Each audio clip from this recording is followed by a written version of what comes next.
Why is professional prophylaxis much more than simply removing calculus? Many patients think professional cleaning is only about removing calculus because that's the part they can actually see. But in daily practice, what concerns us more is the biofilm.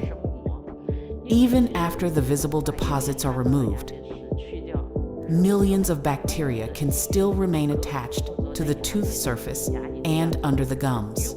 If we don't effectively disrupt that biofilm, plaque can quickly reattach to the tooth surface, and inflammation often comes back very quickly.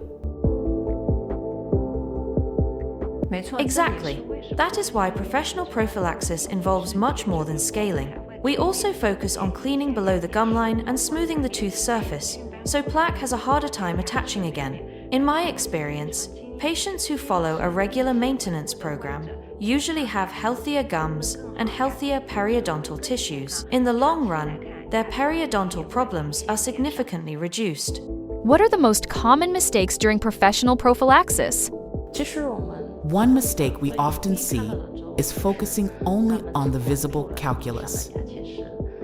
After scaling, the teeth may look very clean because the visible calculus has been removed. However, if the biofilm under the gums isn't properly managed, the underlying disease process can continue. This is quite unfortunate, so we should focus more on subgingival calculus rather than just scaling supragingival calculus. Another common mistake is using too much force. Earlier in my career, I thought stronger pressure meant better cleaning. But over time, I learned that technique matters much more than force. Working gently with proper instrumentation not only improves patient comfort, but also helps avoid unnecessary damage to soft tissues and root surfaces. How does regular prophylaxis contribute to long-term periodontal health? Periodontal disease is usually a slow-developing process, progressing from early bleeding gums and tooth mobility to eventual tooth loss over a very gradual course. Most patients don't notice any symptoms until significant damage has already occurred to the periodontal tissues.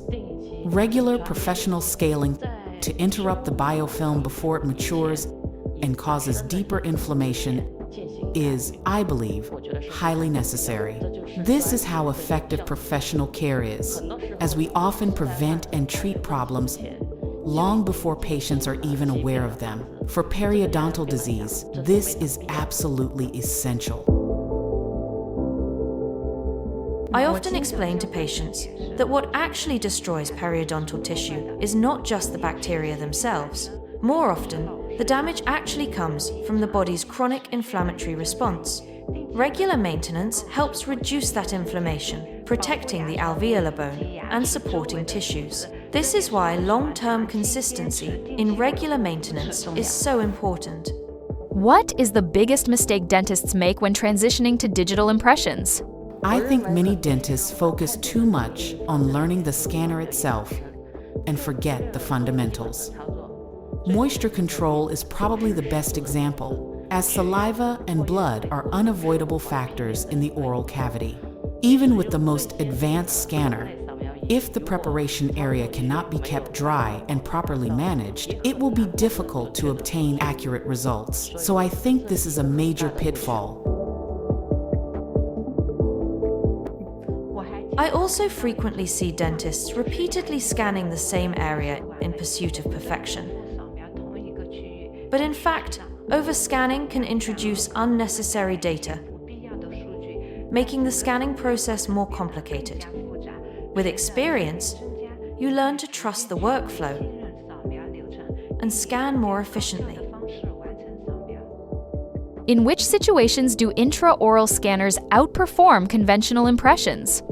Actually, the greatest advantage of intraoral scanners is comfort.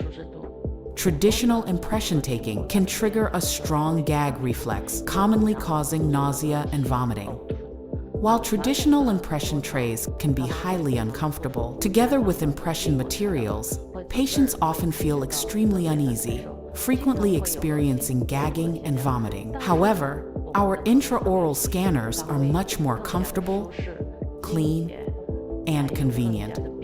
So I think this is a trend for future digital development, and its advantages certainly cannot be ignored. It offers a level of comfort that traditional impression materials simply cannot match or replace. Also, in busy clinical situations, intraoral scanning is extremely useful. If a small area is missing, we can simply rescan that specific section instead of repeating the entire impression. This flexibility saves a lot of time and makes the process much more comfortable for both the dentist and the patient. What advice would you give to a dentist considering their first intraoral scanner?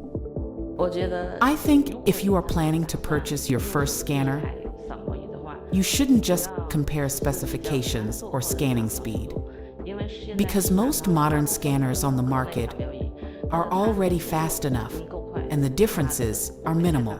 Instead, you should focus more on whether this scanner can integrate naturally into your daily workflow, and if it matches your practice, whether the handling and software feels smooth. Effectively improving your efficiency is what truly matters. Also, don't forget about training and after-sales support.